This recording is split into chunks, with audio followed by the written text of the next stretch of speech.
Welcome back, technical traders. This is the Humble Chartist, and today I'll be doing a technical breakdown on BABA, ticker symbol BABA. Before we begin, please take a second to give the video a like and subscribe for more charting and price manipulations. I deeply appreciate those who have liked and subscribed to my videos and channel. I'll first start off by analyzing the daily charts, followed by the weekly charts and monthly charts if necessary. So once again, we are analyzing Alibaba, the stock that never fails to disappoint its shareholders, where shareholders will cry until their rice become porridge. Okay, jokes aside, let's start moving on to the price actions. So it has been quite a rough week for Alibaba. Looking at the daily charts, we in fact see a very huge gap down from the past Friday. It was hovering about 122, and then it managed to in fact gap down to about 116 and hit a low about 113 before it actually stabilized around 114. As this is really just a technical understanding of the price action, we will not jump too much into news and not on the fundamental analysis side. So there was this particular bank that announced that potentially there may be a huge seller in the market for Alibaba. Hence, that really shake the confidence of many retail investors, making them cut loss at a very inappropriate timing. So before we actually look at the charts, perhaps we want to exactly know who exactly our big players are. So in every market, right, there are these big players which are also known as market makers. And on the other hand, it is small investors like us. These are called retail investors. I'll just label it as RI. So we need to understand that when the market makers are buying, it will mean that the retail investors like us are selling. Likewise, if the retail investors are the one buying, that means the counterparty, which is the market makers, they are the ones selling to us. But of course, there are exceptions where retail sell to retail and the market makers may just sell to another institution, perhaps. So what exactly happened here? So there are actually many ways to actually collect cheap from the market maker's point of view. So there's one way, which is to break strong support levels. So for instance, we did see a very strong support at 108, and we hit a triple bottom at 108. So in the event that they want to collect cheap and in size, they can always break this 108 support. So if you break 108 support, many retail investors like us, they tend to cut loss below these levels. So when they manage to cut loss, these market makers will then collect cheap and then push it up the very next day. So that's one way. Well, there is also another way, which is the not so nice side, which is actually spreading not so good news. You feed the media with this kind of bad news, and that's how a stock will gap down. But when the stock gaps down, right, the retail investors will be the one panicking, the one cutting loss. So definitely, those people who cut loss at this level cannot be earning much profits. You have to be cutting loss. So when you cut loss, which is hence the retail investors selling, who will be the ones buying, which is the market makers. So if the retail investors are constantly selling at about 114 because they're cutting loss and the worries and the panic selling, the market makers are the one actually collecting cheap. So for instance, if let's say you have 20 million to buy for the market makers, there are 20 million Alibaba to buy shares on this particular day.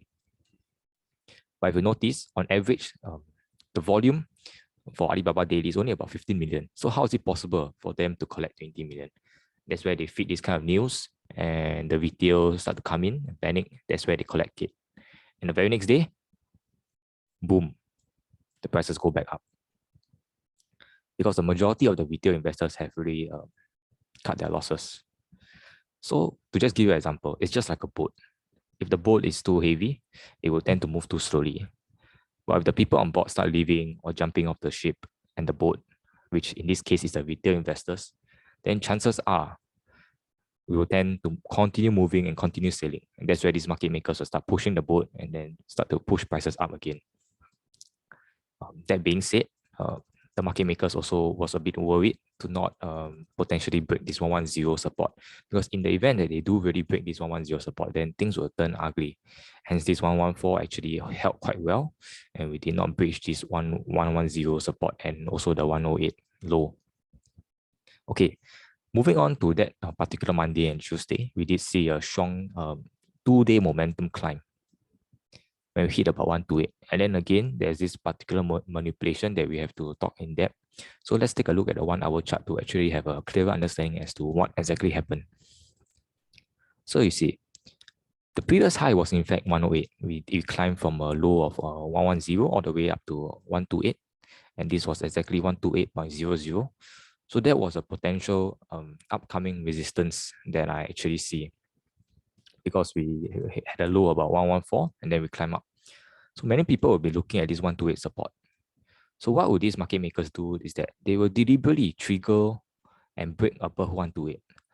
So that the breakout traders, those who are intending to long above this support level here, they will definitely come in. So you can hit about 128.20 or maybe 128.10.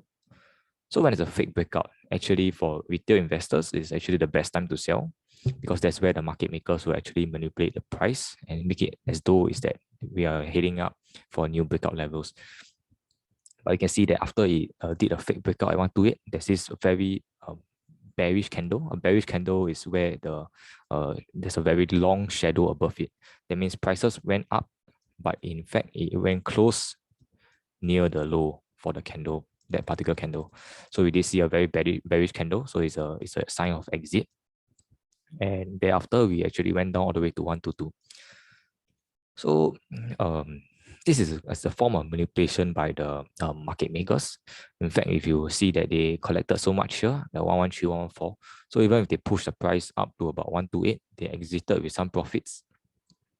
Even though now the price is 122, their average may only be about perhaps 118 or 120. And because of the high volume that they're trading in, they are making profits at every cent or every pip that they are pushing. Upwards or downwards, they both earn. So moving forward, because Alibaba is having their news earnings report soon. So usually when there's earnings report, it's not advisable to take up positions, because you really wouldn't know when would the direction of the market will be and where will the market makers will tend to push the stock.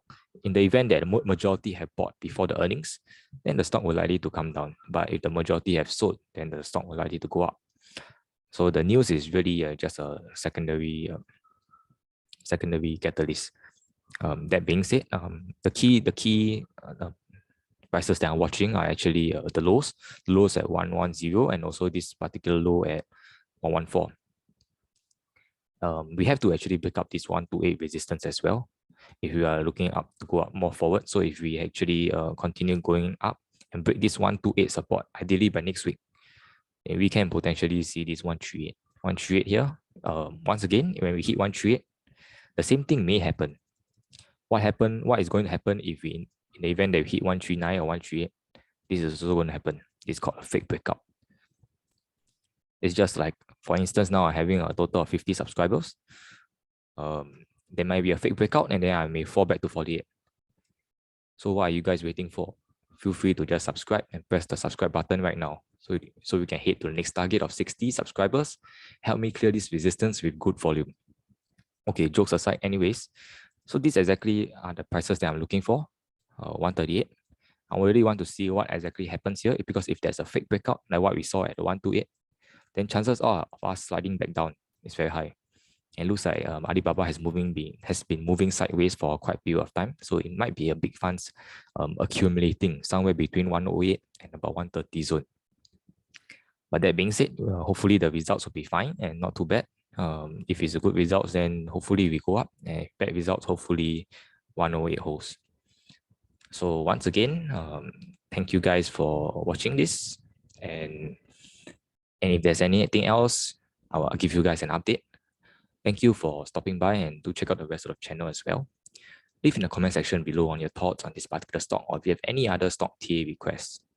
Also, do share this with your friends who are interested in market manipulation. Lastly, I do appreciate any feedback to improve the video content for you guys. Till we meet again, appreciate the manipulation.